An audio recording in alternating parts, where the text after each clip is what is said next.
আফগানিস্তান দীর্ঘদিন ধরে যুদ্ধবিধ্বস্ত একটি দেশ হিসেবে পরিচিত হলেও সাম্প্রতিক সময়ে দেশটি কৃষি ও রপ্তানি খাতে উল্লেখযোগ্য সাফল্য অর্জন করেছে। বিশেষ করে তালেবান সরকারের অধীনে কৃষি উৎপাদন ও আন্তর্জাতিক বাণিজ্যে যে উন্নতি হয়েছে তা আফগান অর্থনীতিতে নতুন প্রাণ সঞ্চার করেছে। এরই সর্বশেষ উদাহরণ হল শুকনো ডুমুর রপ্তানি। সরকারি তথ্য অনুযায়ী চলতি অর্থবছরে আফগানিস্তান থেকে প্রায় ৩৩,০০০ টন শুকনো ডুমুর রপ্তানি হয়েছে, যার বাজার মূল্য দাঁড়িয়েছে $১৬৫ মিলিয়ন মার্কিন ডলার।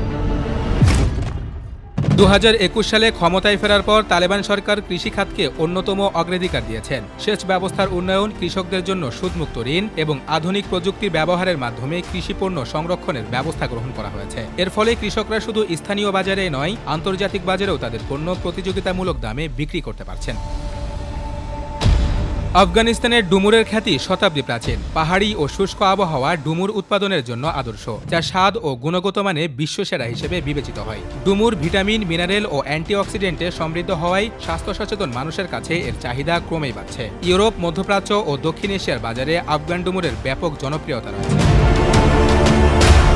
ভারত আফগানিস্তানের শুকনো ফল ও বাদামের অন্যতম প্রধান ক্রেতা। সাম্প্রতিক সময়ে দুই দেশের মধ্যে বাণিজ্য সম্পর্ক জোরদার হওয়ায় ডুমুর রপ্তানিও বেড়েছে। ভারতের মিষ্টান্ন শিল্প, হোটেল ও হেলথ ফুড বাজারে আফগান ডুমুর বিশেষ চাহিদা পূরণ করছে। এছাড়া আফগানিস্তান পাকিস্তান হয়ে স্থলবন্দরে এবং চাবাহার বন্দর হয়ে সমুদ্রপথেও পণ্য পাঠাচ্ছে, যা রপ্তানিকে আরও গতিশীল করেছে।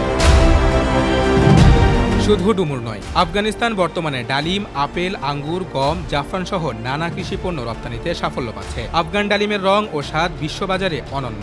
আপেল ও আঙ্গুরও ইউরোপ ও মধ্যপ্রাচ্যের বাজারে জনপ্রিয়। আর জাফরান, যা লাল সোনা নামে পরিচিত, আফগানিস্তানের অন্যতম শীর্ষ রপ্তানি পণ্য হয়ে উঠেছে।